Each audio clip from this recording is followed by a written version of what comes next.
মাত্র ৫ মাস আগে ডাকসু নেতা এবি জুবায়ের এভাবেই একজন শিক্ষকের উপর প্রকাশ্যে মব করেছিলেন। নিয়তির কি নির্মম পরিহাস।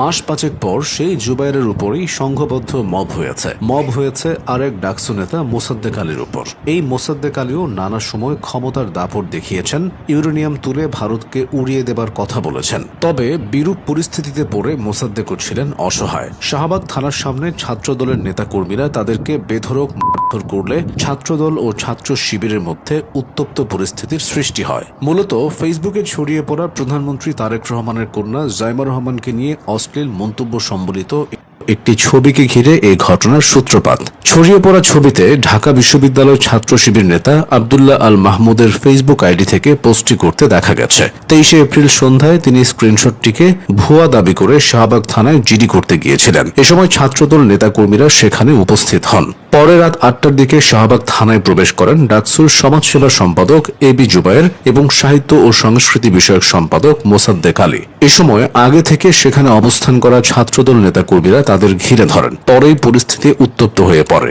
ডাকসুতে নির্বাচিত হওয়ার আগে থেকেই এবি জুবায়ের ও মোসাদ্দেক আলী ক্যাম্পাসের বিভিন্ন ঘটনায় আলোচনায় ছিলেন। ডাকসু নির্বাচনে তারা দুজনই আংশিক স্বতন্ত্র প্যানেল গঠন করেন। এরপর দুজনই বিজয়ী হন। যদিও তাদের বিরুদ্ধে সবসময় ছাত্র শিবির সংশ্লিষ্টতার অভিযোগ ছিল, তবে সেটা তারা নাকচ করে এসেছেন। বিভিন্ন মবে নেতৃত্ব দিয়ে এই দুজন ক্যাম্পাসের ভেতর ও বাইরে পরিচিত হয়ে উঠেছিলেন মবস্টার নামে। ডাকসুতে নির্বাচিত হওয়ার পর ঢাকা বিশ্ববিদ্যালয় ক্যাম্পাসে ভ্রাম্যমাণ দোকান, হকার, মাদকসেবী ও ভবঘুরে উচ্ছেদে অভিযান চালিয়ে আলোচনায় আসেন তারা। বিষয়টি নিয়ে তখন থেকে পক্ষে বিপক্ষে নানা আলোচনা হয়। ভিপি সাদিক কায়েম ও সর্বমিত্র চাকমাদের সঙ্গে প্রায়শই দেখা যায় এই দুজনকে। তবে এবি জুবায়ের একবার বলেছিলেন, যে মব ভালো সেটা সে আজীবন করবে। এবি জুবায়েরের পুরো নাম মোহাম্মদ জুবায়ের বিন নেসারি। তিনি ঢাকা বিশ্ববিদ্যালয়ের ইসলামিক স্টাডিজ বিভাগের শিক্ষার্থী। থাকেন স্যার এএফ রহমান হলে। এবি জুবায়েরের গ্রামের বাড়ি বরিশাল। জুবায়ের অতীতে বৈষম্য বিরোধী ছাত্র আন্দোলনের ১৫৮ সদস্য বিশিষ্ট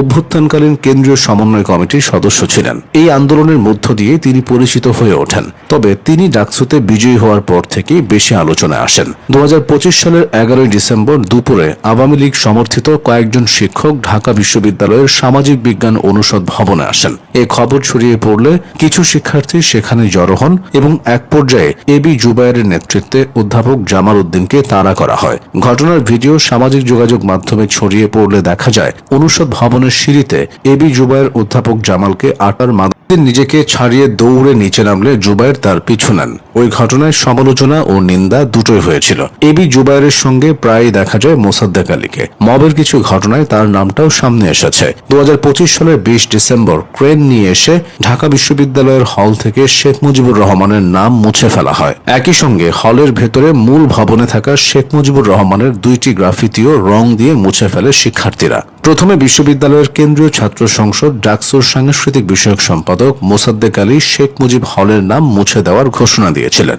মোসাদ্দেক আলী এমনই, তিনি প্রচন্ড ভারত বিরোধী হিসেবে সমালোচিত হয়েছেন। ওসমান হাদির মৃত্যুর পর মোসাদ্দেক ঢাকায় অবস্থিত ভারতীয় হাইকমিশন ভবনের এক একটা ইট খুলে নেওয়ার হুমকি দিয়েছিলেন। তবে সময় বদলে গিয়ে এখন মোসাদ্দেক ও জুবায়ের রায় নিজেকে